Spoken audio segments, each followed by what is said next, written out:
So where were we? You was trying to get the Lomachenko fight, right? Yeah. And it seemed to me that he's not trying to fight right now. I think he's working in the Ukraine, but there was some talks of him fighting Cambosos. What's your thoughts on that? Knowing that you were going back and forth with him on Twitter. I think it's bullshit. I think it's real bullshit. But I can't force like these dudes to get in the ring with me. But Facts. what I want to speak on like that situation because I be hearing a lot of people say like, oh, he don't talk crazy about Lomachenko, but he'll go at Frank Martin a certain way. It's because somebody like Frank spoke on a situation with me and Devin that he don't know nothing about, and he Hmm. got to talking about a situation that he don't know nothing about and putting his input in when he shouldn't be talking on something that don't got nothing to do with him. So now we put him in a situation in a better situation and he turned down the wreck. So it's like now I'm on your ass. Like you feel me? Lomachenko ain't never speak on me in no disrespectful manner, or never spoke on a situation outside of anything like that. But he did duck me, so I'm definitely gonna let it be known that I feel like he's pussy and scared to fight me. When you did you hear the interview? Did you watch the interview with Frank lately? Recently? Terrible. That was so terrible. What were your initial thoughts, bro? Because I was supposed to talk to Frank, right? But he told me he was going to talk to me after the negotiations were done, and he did tell me that the money part on his end wasn't cleared up yet. So once he cleared it up, he was going to do the interview with me. But then when I heard it, I was like, "Damn, Frank, you talking about the $8 million and all this?" So talk to me about what your thoughts on that interview was, bro. I think it was terrible. I think he looked bad. He should have just kept his mouth closed because now like the world sees like the truth about the situation. What I didn't like in the interview is that you got like 30, 40-year old women. I don't know how old the woman was, but you could tell that they were like clearly biased. So like From Dallas.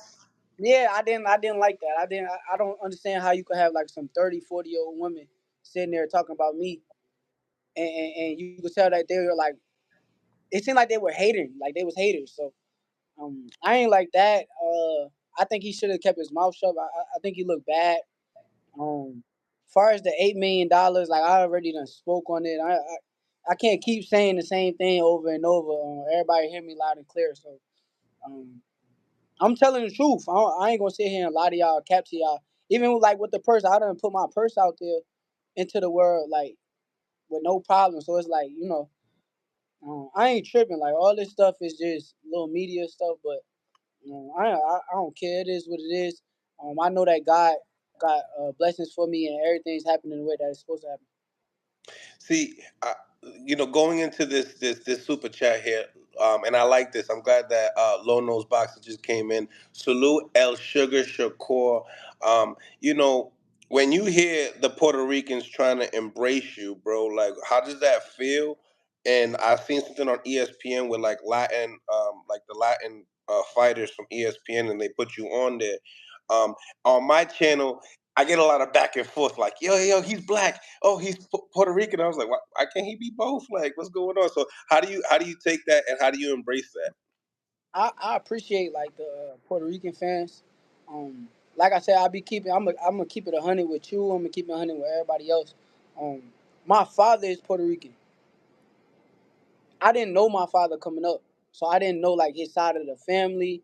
I never got to like had that side like with me, so I never knew that side throughout my life. And then when I finally like let him like in my life, he died. So it was like I never really got that chance. But now I'm real like cool and close with my brother and my sister on his side of the family.